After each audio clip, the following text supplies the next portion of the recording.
What's up, everyone? Welcome to another episode of Sports Card Madness. This is going to be a good one. We are going to get you prepped for basketball card season and basketball season and everything in between. And we're going to get into auction results that have kind of, steered the market a certain way over the last few weeks. We've got LZ here, as always.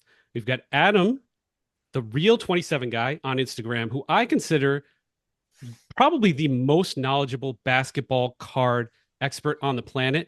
We thought it's important to bring him on because he knows more than I've forgotten in this space. And we're gonna talk about Wemby. We're gonna talk about his magazine, Basketball Card Fanatic magazine, and we're just gonna try to help you guys navigate the basketball card market through the season and over the next year. So welcome, everyone. I like how you said, I know more than you've forgotten, because that means that I have to know something. So that's it's good. So true. Yeah. It's so true. Well, you know something. You definitely know something. It's good to see you guys. How are you both doing? Good. We're doing awesome.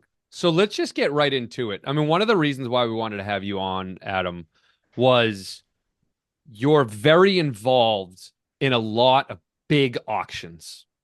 Especially if you follow Adam on Instagram, he's very involved. He's always highlighting the biggest basketball auctions out there for cards. So I'd love to just understand and share with the audience, what are some of the bigger, more interesting basketball auctions that you've been involved with recently? Man, there are so many of them. You guys were kind enough to sort of give me warning that you were going to ask me on this. So I went through and I took a couple of minutes to sort of say, okay, what are the most significant ones that we've seen recently? And I've got 4 of them for you. One of them still actually in play, but let's go through the other 3 first. So the one that ended just a couple of days ago that I was really interested in was the one at Golden, the LeBron 04 Logo Man auto. Did you guys see this one? I did. I saw it. Yep.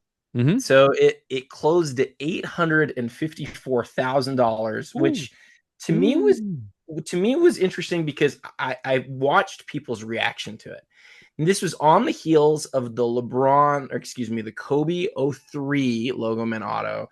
So that's the year before, the first Ultimate Collection, and the Jordan 03, which again is his first Ultimate Collection auto. And those both sold for crazy numbers. Like Jordan, how much? Jordan's like $3 million. Ooh. Yeah. And the Kobe was like 1.5. And so I think what people do, and I think you guys will get this, people always want to make every story distilled down to something really simple. So people want to take it and they want to say, well, the LeBron was not a good sell because it sold for less than the Kobe and the Jordan. But that loses the point, because the LeBron wasn't the first year of Ultimate Collection. It wasn't sort of the same iconic set. And the LeBron had sold previously multiple times, whereas the Kobe and the Jordan didn't. It was the first time that card had sold. So those cards had sold, excuse me. So I actually thought that the LeBron was an incredibly solid sale at $854,000, but other people were like, well, it was less than Kobe and Jordan, so it was weak, which again, I think is sort of not seeing the forest through the trees. Well, Adam, it could also be the fact that MJ and Kobe are better than LeBron. They are just pure better basketball players than LeBron. I think they're both more well-liked, right? I feel like LeBron is so polarizing, but Kobe, I'm a Celtics fan. I hated him when he, beat us, but I love and respect him, and it's kind of the same thing with MJ.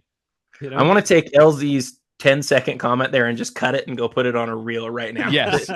He's better than LeBron. No, it could be, or it could be that this thing that we find out over and over and over again, that the little details about why cards matter influence how people think, right? And so the fact that the Kobe and the Jordan were missing for 20 years, we never saw them, and then they both came to auction within a few months of each other, that is different than the story of the LeBron that had sold a couple times. And with that said, the LeBron is one of his nicest cards in existence. I'm not poo-pooing the card. It sold for almost $1 million, sure. $850,000. So I think we were supposed to take 30 seconds on the sell, and we're already several minutes in. That's all right. All right. That means a lot. That's basically what you're saying there, is it sold for a fair price, pretty, fair value. So Okay. I would say this last part. I had a friend who was looking at bidding on it, and he thought he had a chance at winning it for 400 to 450 grand, and it almost doubled that. So okay, fair enough. Fair enough. So take that for us. Okay, card number two. So a set that I know is near and dear to your guys' hearts. Maybe not like 69 tops and 86 Fleer, but you know it and you love it. The 61 Wilt, the 61 Fleer Wilt that was found in a grocery store that graded an SGC 10. I want to talk about this one. It sold for $1.7 million. Are you guys? Whoa, I didn't realize it was that high. Yeah. Okay, you didn't know. Okay. I knew about the card. I did not know 1.7. Right. So this is my question for you guys. Okay, there's lots of things to talk about here, but this is the most fun talking point. You find a Wilt Chamberlain. It's the best condition card you can ever imagine. What is your this is life-changing money for a lot of people. Raw. I'm finding it raw. Right? Yes. Finding it's it raw. been found in a grocery store. It is like just perfect. What is the right way to go about then getting that card ready to sell, grading, and selling the card? What would you guys do? How do you think about that? Oh, my immediate gut is I'm sending it to PSA, hoping to get a 10. Praying it meets specs. If it gets below a 9, 8 or below, I'm cracking it and sending it to SGC. Correct. That is a great answer. Although what I would probably do is make the auction house do the work and pay the fees. There we go.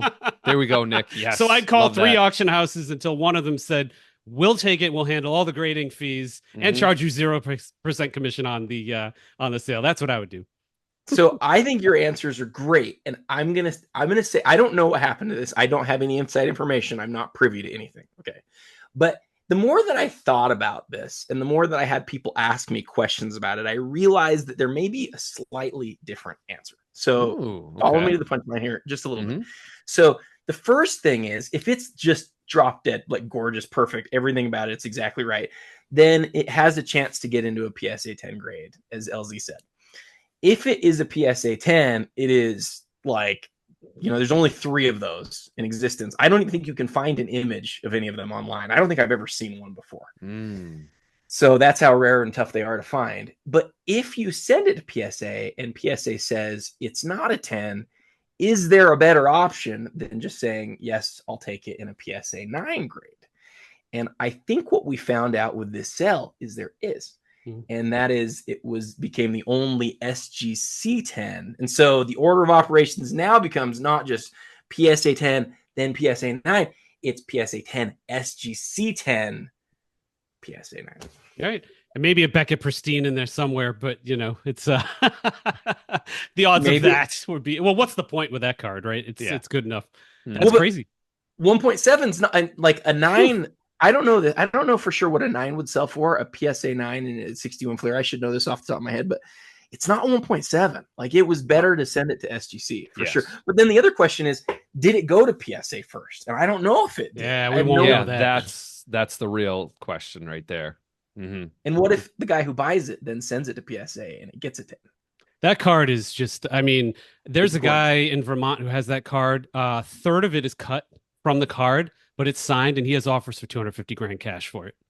It's in the wild still, not slabbed. Crazy. So that card is just amazing for basketball history. Did you know I owned that card autographed at one point? Ooh. It was one of the 2 in the population. I paid $3,200 for it. Dude. That's worth a house now, easily. Yeah, it is. It is. In fact, I bid on the last one that was at Heritage, and it sold for 300 and something thousand, and it was just a gorgeous card. Anyway, okay, so now that's 2 cards. We're supposed to be 1 minute in, and we're already like 10 minutes in. I knew this would happen. I apologize. That's all right. Okay. This is a great convo. We'll go faster. We'll go faster with these last 2.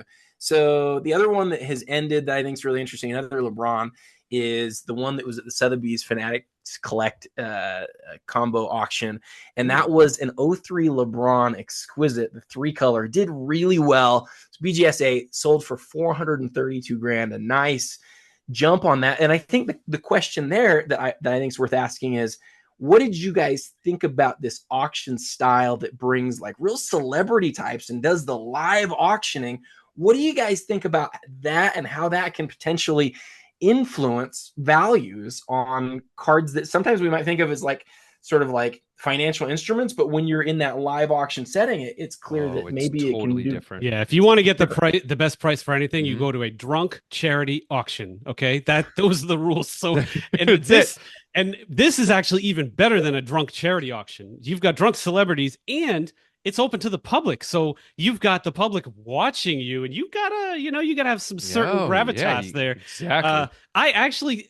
It's funny. I don't know if it actually did inflate the prices, but it certainly has the potential. Yes, I'm in full agreement. I look at especially some of these sets, like Nick, your 1986 Flair autograph set. You throw that thing in a live auction with a bunch of athletes and celebrities. I think you're going to get more than what you think it's worth today. Especially when there's only a few in the world of something, right? Mm-hmm. Yeah. How do we think about that and how it determines real values, though? Like, you look at these charts, right? We're all used to looking at these charts. And one of them is at a Sotheby's auction that has Tom Brady and Kraft there. And should that be on the same chart as everything else? We'll need more data. We'll need more Sotheby's auctions over time to see what happens versus your standard golden auction or PWCC auction or something. I mean, in my opinion, that is the real value. Whatever somebody paid is the real value. We just happen to not have a lot of these instances where we're doing these live auctions. I agree. Maybe we need to do more of them, and that will drive up the price of everything. Yeah, right. It's a real number. Yeah, it's a real number. It's a real number, and it will drive up the price of everything. I love the okay. Last one tomorrow. So this will be long ended by the time that people are actually listening to it. But tomorrow at Alt, there is a 2020 LeBron Gold Prism card. You guys know this one is like the Kobe tribute dunk. It's the gold version, which we just never see sell. And I don't have the data in front of me, but it's been a long time since we've seen one sell. Now, golds are out of 10, right, Adam? That's right. That's right. And other than the 2012 LeBron gold, it maybe even compares to the 2012. I'm not sure because we haven't seen it sell for so long. This is one of the biggest LeBron gold cards in existence. So it's at 60 grand right now, but I know there's a lot of people who are really watching it, and it'll be interesting to see what it does. Adam, I'm going to call you out. What do you think it's going to go for? Oh man. Yes. Give us a number. I hate it when you put me on the spot like this, LZ. This is tough. It's a little bit of a lower grade. I think it's a 7 or an 8. Mm-hmm. I think it'll still do 6 figures though. I do. I think it will. I think it'll get to let's go 110. I might be way off. I'm gonna go 110. Okay. Excellent. Feels fair. I love the prisms. Love the gold prisms. Love 2012 prism. I'm all about the prisms. So I don't know if I gave you anything as far as current market that's interesting because it's none of it was like Wemby or current stuff, but that's the stuff that we'll talk about that in a few minutes. We'll get into Wemby. Cool. So don't worry. Cool. Yeah. All right. Before we get there, we're gonna all three of us are gonna answer this question. Adam, you're the guest. You're gonna go first. What are 1 or 2 things that you're watching this NBA season that you think will impact card prices? I'm going to watch both of the big young stars of the West that have real expectations in Luka Doncic and Anthony Edwards, because those are 2 of the 3 guys that are like the next it players in the league, but they're going against each other, and they've had some big changes in the offseason. Okay. See, you're next. All right. I'm going to be watching the Knicks and Karl Anthony Towns moving over there. And the reason being is the New York is a massive, massive market. And if they start winning, it would be interesting to see what happens with Brunson cards and Towns cards. Towns, is anybody buying those up? Right. But now moving over to New York, I think you're going to see a big spike there. So that's number 1. Number 2 is there's a couple players more who had kind of injury-plagued rookie seasons that I'm paying attention to this year.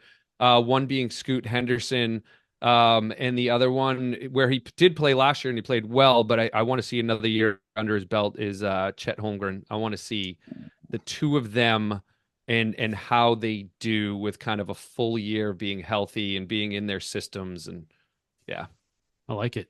All right, my 2. First one is Wemby, who I kind of poke at a little bit. But if Wemby can put together a sophomore season, healthy, same numbers, just got a silver medal, basically, rookie of the year type numbers again, has these blocks and all of that stuff, then you start to think like, holy crap, we might have something generational here. And that's going to be really interesting for card prices overall. The other one I got is kind of funny. Nobody's thinking about it, but Bronny James, so LeBron James' son. What happens if he hops into a game? I think of Lynn Sanity, 10 years ago, whatever it was. Like, what if he hops into a game and just, I don't know, gets 30 points? 20. Yeah. Like what drops happens 20 in 10 minutes? I think his Something cards crazy. are already hyped anyway, but I think Mm-hmm. it could be pretty interesting. I think you're right that both of those things are huge, and I think they're both going to happen. And the only question with Wemby, guys, to me is not if he plays, he will be an all-time great. There's no question. The only question is whether he can stay healthy. Yeah, of course. That frame of his, he's got to put on. He's got to have the transformation that Giannis had. When Giannis came in, he was skinny, not as skinny as Wemby, but Giannis put on like 30 pounds of muscle. That's a crazy story. If you guys watch that Giannis documentary, they talked about raising him, and before he made the NBA, they were talking about like, listen, you got to eat, and you got to eat more. And his family couldn't afford like more food for him, and he actually literally like took food out of his brother's mouths, like according to this documentary, and it really killed because him and his brothers are so tight. Obviously, you can see that now, and he's very emotional, like looking back on those times, like he had to eat to get bigger, and it's pretty wild, man. Just a wild story. So yeah, and that's why he's dragged his brothers along to all. Yeah, man. He's got them all signed up. The safest job in America. Yeah, seriously. Well, I stole food out of your mouth when you were 12, so the least here's $1 million a year to be my cheerleader on the end of the bench. Ironically, it might be the smartest thing Milwaukee ever did, though, because if he stays there for his whole career because they're willing to use a roster spot on a brother, who cares? That's great usage. It's awesome. Mm-hmm. All right, before we go to the next section, we're going to talk about in the next session, we're going to talk about 84 Star, which is a hot topic, and 86 Fleer. Before we go there, the other reason we wanted Adam on, the reason he's such a knowledgeable basketball card expert, is he actually owns and runs the Basketball Card Fanatic magazine. So I'm holding it up here for those on YouTube. This has actually helped me in the past. So we're not getting paid for this or anything like that. I love this magazine. I was about to screw up and buy the wrong Skybox boxes to go for like precious metals and things like that. And this magazine helped point me in the right direction about 90s inserts. And they cover everything from like modern to to the vintage stuff. So if you're serious about basketball cards, I'm a hoops guy, and I still learn a ton from this magazine every month. So we do have something cool. If you use promo code Madness, I'll pin the link as the first comment. And also for the people on audio, if you use that code, you'll get 10% off your subscription. So pretty cool. You're so kind to mention it, and I just want to say I tried to pay you guys for mentioning the magazine, but you weren't willing to do it because that's the sort of guys you are. But let's give them 10% off. So thank you for doing that. All right, LZ, you got the next next topic. So 1984 Star 101. I know it's just craziness happening right now around this card with the values. And Adam, what is your opinion on the value of this card a year from now, 5 years from now, 20 years from now? Just your overall thoughts. So I have thought a lot about this, like I think most card collectors have over the years. And I actually think that what we've seen over the last year, couple years, it's been a couple years now since PSA started grading them. I think it's all sort of made sense in terms of like how people have approached it. But what I want to say that I think that a lot of people don't realize is that the story has always been the same.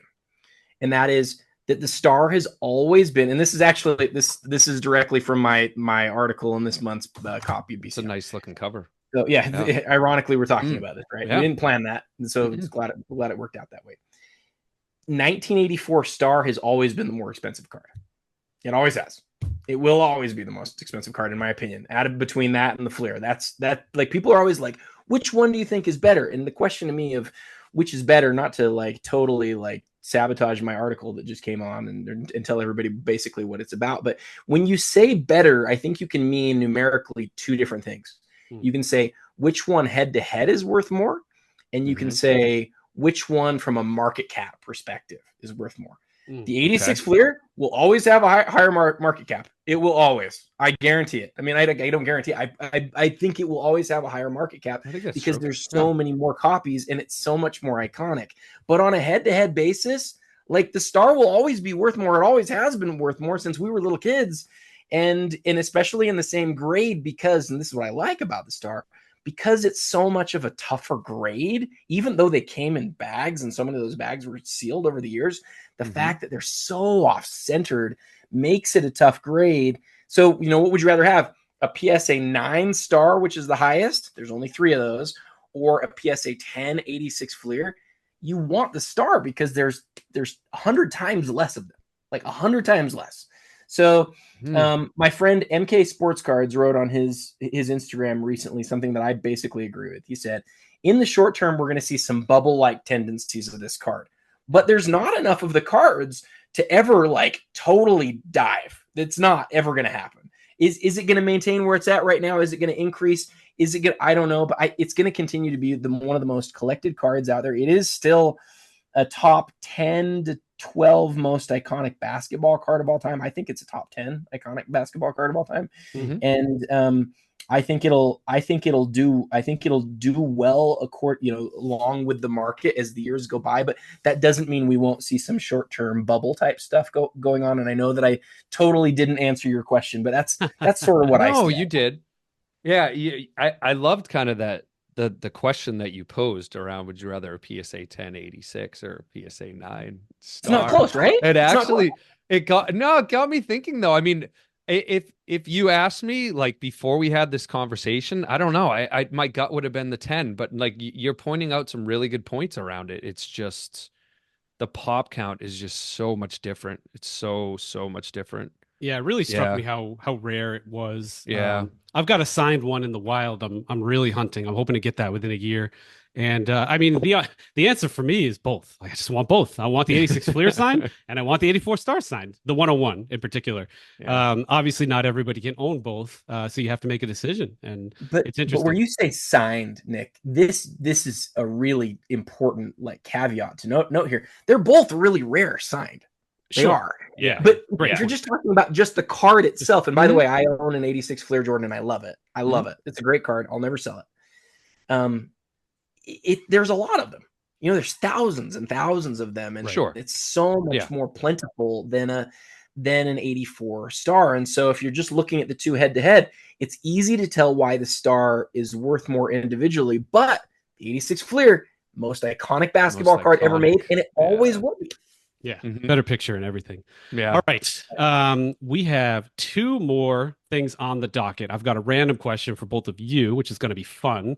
But before we get there, I wanted to talk about poor Wemby, this potentially generational player. Yeah. Coming out in a turbulent time in the hobby, right? So not everybody who's listening might understand the nuances here, but essentially Panini right now has the basketball license, so they can put Spurs on a picture and have a Spurs logo on his rookie card. Topps does not have it yet, so they can't do that. They have weird Photoshop jerseys or he's turned angles. A certain way. Yep. But to even complicate this further, the Topps cards have Wemby's autographs, and it's his first autograph. And the Prisms don't. And the Prisms don't, unless you take it to a game and get it signed in person. So I'm going to kick this off to Adam again because he's the guest. If you're a Wemby collector and you actually think he's going to be like a 10, 20 year generational freak, like what do you do right now? The easy answer is to own everything, but like, how do you navigate this? So I think that the Wemby Prism is already one of the most important cards of the whole of the century so far. I do. I think it is. Wow. I think it's like a top 10 most iconic basketball card of the last 20 years. Again, not to ruin another article that I'm writing for BCF, but it's true. I think it is. It's that important. Whereas the Topps cards are great. They give you the autographs. And I think in the long term, they're going to be more collected than a lot of people think, because I think people will want to put together the run of Wemby cards, right? And it'll include his non-licensed stuff. And I think people will care about those in the long term way more than a lot of people suggest. But if I had to pick one, again, going head to head, I'm always going to go with a licensed card by a long shot. LZ, how do you feel about the whole thing? So, Adam, let me follow up with one question there. So, if we're talking, what if I throw autograph in there? Are you still choosing the license card over the Topps Chrome autograph? Well, it depends on like the card, right? Like I wouldn't take the base Prism card against an autograph card, right? But like I would be looking for one of the most important Wemby Prism cards. But the problem with that is, and you guys know this, they're already so expensive, right? The golds are 6-figure cards, and the black, we haven't seen the true black sell at public auction, but the black, what was it? The black shimmer or whatever version it was, sold at the old PWCC for almost 600 grand. And so if you're an autograph collector, as LZ points out, you only have one option. But the thing that's tougher for me is I want to feel that the card is like ultra recognizable and iconic. And right now there's so many different variations of and images of like autographs that I don't know exactly which one is the one that I look at in Topps and go, that's the one. Maybe I should. Maybe that's because I haven't done enough research, honestly. Maybe I just need to understand Chrome better than I do. But right now it's the Prism. I don't know though, in the long term, maybe something will sort of change on that. But right now it feels to me like it's the Prism. Interesting. What do you think? Am I crazy? No, I think you're bringing up good points. I think the Prism is that iconic card. I think it is like the 1986 Flair Jordan. Just the look of it. We've all seen it. We were all chasing it for a long time. I'm gonna, what I'm gonna do, and Nick brought it up, is I'm gonna try to get one of them signed in person. Yeah, cool. That's my recommendation and my plan. I am going to go to a Celtics game and try to get him to sign. Yeah, I have the Spurs game this year for my Celtics package. So I didn't have it last year and I was pissed, but I have it this year. I have the Spurs game. So I'm going. Which one? Which one are you going to get signed in? Like, it's whatever Prism I can afford. Yeah, it'll be a base. When you're in the throes of getting an autograph down there, man, that stuff gets banged up. It's never gonna get a good grade after. What is a silver? What is a raw silver? Because silver with an autograph on it is a beautiful. A PSA 10 silver is like 1,200. So raw, whatever, 800 or 600. That's a big gamble, man, because he might not sign. He might not sign. He's got long arms. He could probably sign a lot. I would, if it was me. So this is stupid, I know, but if it was me, I would get that like lowest grade silver you can get, because you're right, it might just get the crap beaten out of it when you're getting it signed, and then I'd figure out exactly which color. You're not going to get the chance, I know, to figure out color. He's probably just going to sign the thing in black or blue or whatever he has, but. Yeah. Man, that would be cool. There's no time to shake up a paint pen, my friend. Most of the time, they just grab a Sharpie. No, and go. They're gonna one Sharpie that they it'll be black 400 Sharpie times. Yeah, it'll be black. Yep. Yeah, dude. I mean, that's happening. Yeah, that is. That's probably a pretty valuable card unless he does like Luka. He signs 40 every game. Wait, but since he's Topps, will he still sign a Panini card? Oh yeah. So Luka. Well, that's a great question. It's a good question. Luka's a Panini guy. We know that Luka did. Luka definitely did. He goes outside contract. Whatever. Yep. There were a few other players that would sign. I'm trying to think of who they were, but I know me and Nick talked about it a lot back in the day. They would sign. Luka has been largely Panini. I mean, he signed some stuff for Upper Deck, but he's largely been a Panini guy. Yeah. But where Luka is like straight Topps at this point, where Wemby is straight Topps at this point, I don't know if he's going to sign a Prism card. I think if your kid is cute enough, I think we're going to make this happen. Everybody stay tuned. Okay. Going to get my daughter. My daughter's coming to that game. Yeah, dude, you're definitely bringing Avery to that game. LZ, we're going to find out which of Nick's kids he thinks is the cutest. Oh man. Yeah. So we're going to make this happen. All right, cool. Let's I got a random question. We've been doing this for a couple months on the pod. Hold on, Adam. LZ's been torturing me with these, and Adam, you're relatively close to us in age, so I think this will work. Okay. All right, guys. Adam, you get to go first. You're the guest, then LZ, and then I'll say it, and then we'll close down this thing. I love how you say the guest gets to go first. Like, I don't think the guest always wants to go first. I think the guest probably wants to go last. All right, you know what? let's mix it up. LZ, I'm teasing. I'm teasing. It's fine. Whatever you want to do is totally fine. All right, guys. Your number one 90s sitcom that is not Seinfeld. Okay, so I will give you. Is this as an adult or like during my life? I mean, I guess it's just overall. Yeah. What if? Well, it's 90s though. Yeah. So it's 90s. It's as 90s. an adult, if I was gonna go back again, if I was gonna watch any of them, I would binge it. Like, because when I was a kid in the 90s, I remember watching Full House. I don't think I'd want to watch Full House anymore, but like I might want to go back and watch Cheers, right? Like, and I know that that's like just the beginning of it. It started in the 80s and sort of ended in the 90s. But does the Wonder Years count as a sitcom? Definitely.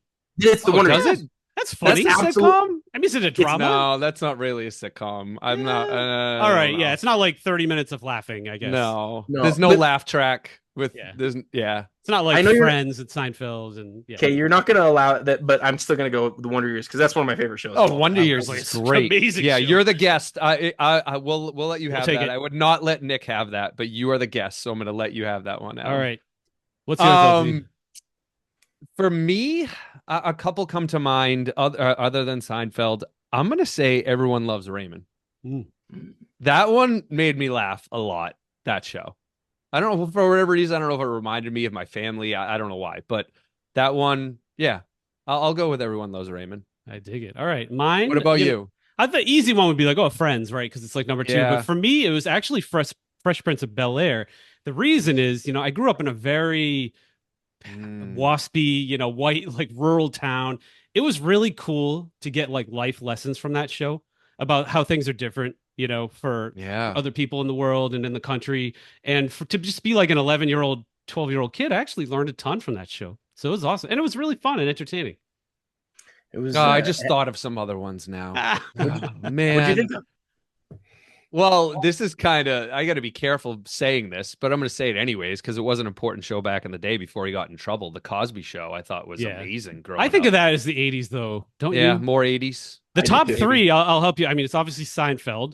What do you think is number 2, right? Friends. It's got to be And Friends. then number 3, nobody brought it up. Frasier. The Simpsons? Frasier was number 3. Frasier? Okay. Oh, Pretty wow. crazy. Yeah. So you looked him up? Yeah. Okay. All right. Yeah, I asked the question. I get to look him up.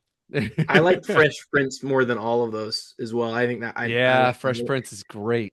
It probably has to do with like where you fit too, because like in the 90s, I know you guys are just a couple years. I think you guys are just a couple years older than me.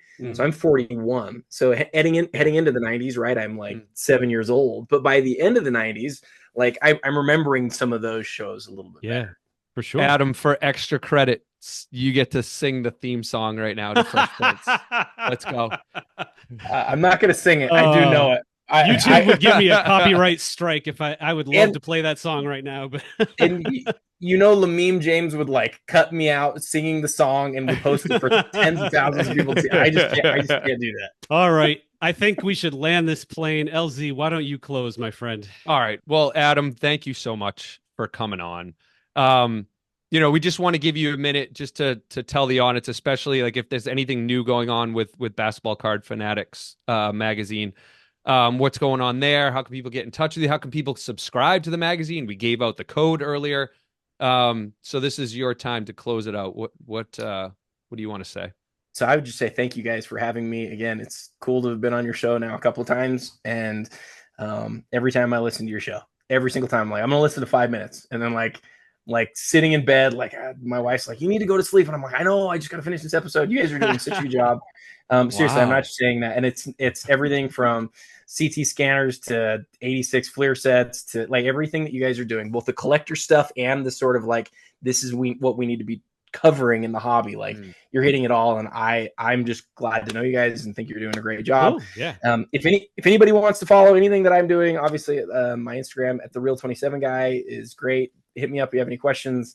And the bcfmag.com is where you can get the magazine. You can order old issues. The best deal out there is to order all of the old issues in one go. I love being able to just sort of get that to everybody, but the reality is you're never going to make it through all the old issues because each issue takes you a couple hours, and we've done almost 50 of them at this point. So, you're never going to get there, but we're loving running the magazine, love doing the content on my Instagram. Grateful for the auction houses for allowing me to sort of cover the things that they have for sale coming up. And, I just am trying to do my best at that, sharing the best stories in the hobby that I can. So you got it, man. You're going to be a regular on the show. You're our basketball card guy. So yes. Thanks again, man. All right. Thanks, boys. All right. Thanks, Bye, everyone. everybody.